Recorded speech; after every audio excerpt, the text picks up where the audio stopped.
Telugu YouTube ఛానల్లో మీ వ్యాపార ప్రకటనల కోసం 9154949554 కి కాల్ చేయండి. నమస్తే, welcome to KTV Telugu special focus. నేను వసంత్. సార్వత్రిక ఎన్నికలకు ముందు బీజేపీ విపక్షాలను క్రమపద్ధతిలో మార్చేస్తుందా?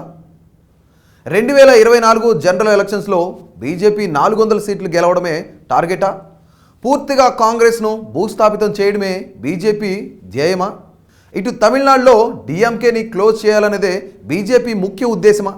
తమిళనాడులో ఉన్న 39 స్థానాల్లో దాదాపుగా 10 స్థానాలకు పైగా గెలవాలనేదే బీజేపీ ధ్యేయమా?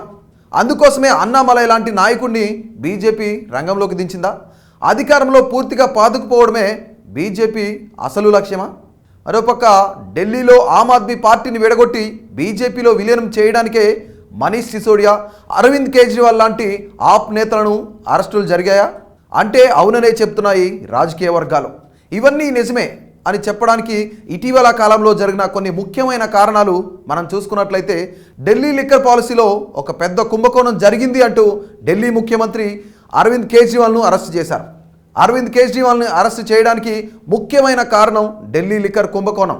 కానీ ఈ కేసులో ఎలాంటి డాక్యుమెంట్లు కానీ, పెద్ద మొత్తంలో డబ్బు కానీ సీజ్ చేసినట్లు కానీ, వాటికి సంబంధించిన డాక్యుమెంట్లు బహిర్గతం చేసిన పరిస్థితి అయితే ఇంతవరకు లేదు.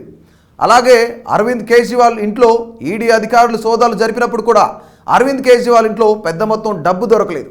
కానీ కేవలం 70,000 రూపాయలు మాత్రమే అక్కడ లభించాయి. కానీ కుంభకోణానికి సంబంధించిన ఎలాంటి ఆధారాలు చూపకుండా దేశ చరిత్రలోనే మొట్టమొదటిగా ఒక ముఖ్యమంత్రిని అరెస్ట్ చేయడం ఇదే మొదటిసారి. ఇదిలా ఉంటే ఇదే కేసులో అరెస్ట్ అయి జైల్లో ఉన్న మనీష్ సిసోడియాతో బీజేపీలో ఉన్న కొంతమంది నేతలు మాట్లాడినట్లు కొంతమేర సమాచారం ఇక్కడ. దీనికి కారణం ఆమ్ ఆద్మీ పార్టీని రెండుగా విడగొట్టి బీజేపీలో విలీనం చేయడమే దీని యొక్క ముఖ్య ఉద్దేశం. అందుకు మనీష్ సిసోడియా నిరాకరించడంతో ఆయనకు బెయిల్ కూడా రానివ్వకుండా చేశారని ప్రస్తుత రాజకీయ వర్గాల్లో ఉన్న చర్చ. మరొక పక్క ఇదే కేసులో తెలంగాణకు చెందిన ఎమ్మెల్సీ కల్వకుంట్ల కవితను కూడా అరెస్టు చేయడం జరిగింది.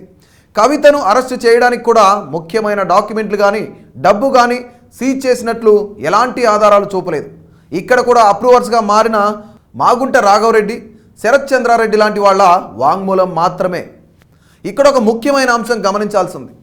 అదేంటంటే, ఈ లిక్కర్ కేసులో ఎవరైతే అరెస్ట్ అయ్యారో వారిలో అప్రూవర్గా మారిన వారికి మాత్రమే బెయిల్ మంజూరవుతుంది. మరికొన్ని సంఘటనలు చూసుకుంటే, కేంద్ర ఏజెన్సీలు కొన్ని ముఖ్యమైన కంపెనీలపై చర్యలు తీసుకున్న తర్వాత అవే కంపెనీల నుంచి బీజేపీకి కోట్లాది రూపాయలు విరాళంగా వస్తున్నాయి. అవే కంపెనీలకు ప్రభుత్వ కాంట్రాక్టులు కూడా వస్తున్నాయి.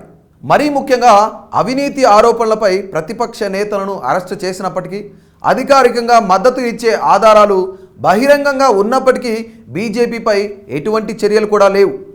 ఇక ఇలాంటి కొన్ని అంశాలపై భారతదేశ ప్రధాన ప్రతిపక్షంగా ఉన్న కాంగ్రెస్ పార్టీ బీజేపీపై ఆరోపణలు కూడా చేసింది.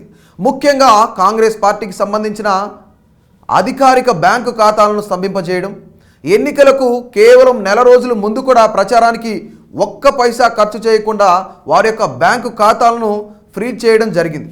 ఇదే విషయంపై రాహుల్ గాంధీ భారతదేశంలో ప్రజాస్వామ్యం స్తంభించిపోయింది అన్నారు.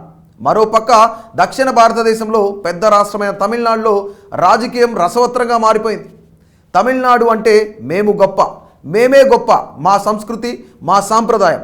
కానీ అలాంటి రాష్ట్రంలో కూడా బీజేపీ బలంగా ముందుకు దూసుకుపోవాలని అన్నామలై లాంటి వాక్చాతుర్యం ఉన్న వ్యక్తిని బీజేపీ రంగంలోకి దించింది.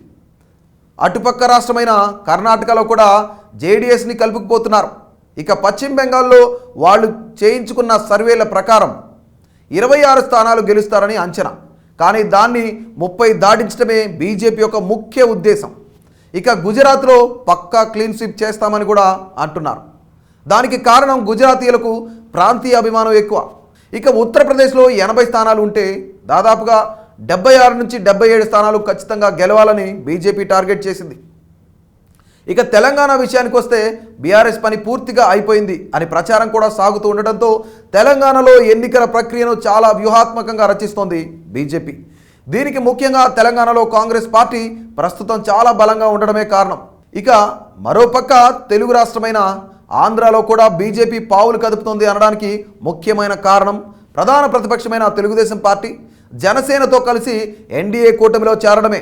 ఆంధ్రప్రదేశ్లో బీజేపీకి అంత పట్టు లేకపోయినప్పటికీ ప్రతిపక్ష పార్టీలైన తెలుగుదేశం జనసేన ఎన్డీఏలో చేరడం వల్ల ఒకవేళ బీజేపీ జనసేన టీడీపీ అధికారంలోకి వస్తే దాదాపుగా 20 స్థానాలను కైవసం చేసుకోవాలి అనేది వారి యొక్క ఆకాంక్ష. ఇక వీటన్నిటికీ పక్కన పెడితే కాంగ్రెస్ను పూర్తిగా దక్షిణ భారతదేశ పార్టీగా చేయడం ఒక లక్ష్యం అయితే, ప్రాంతీయ పార్టీలుగా ఉన్న రాష్ట్ర స్థాయి పార్టీలను కుదిరితే కలుపుకుపోవడం లేదా పూర్తిగా భూస్థాపితం చేయడమే వారి యొక్క మరో లక్ష్యం. దీంట్లో భాగంగానే ప్రస్తుతం బీజేపీ డైవర్షన్ పాలిటిక్స్ ప్రారంభించిందని కూడా చెప్పుకోవచ్చు.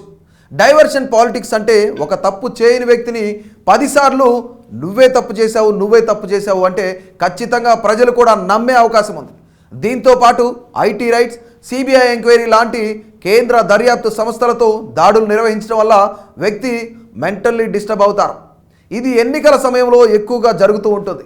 ఇక రానున్న 2024 ఎన్నికల్లో బీజేపీ లక్ష్యం 400 సీట్లు.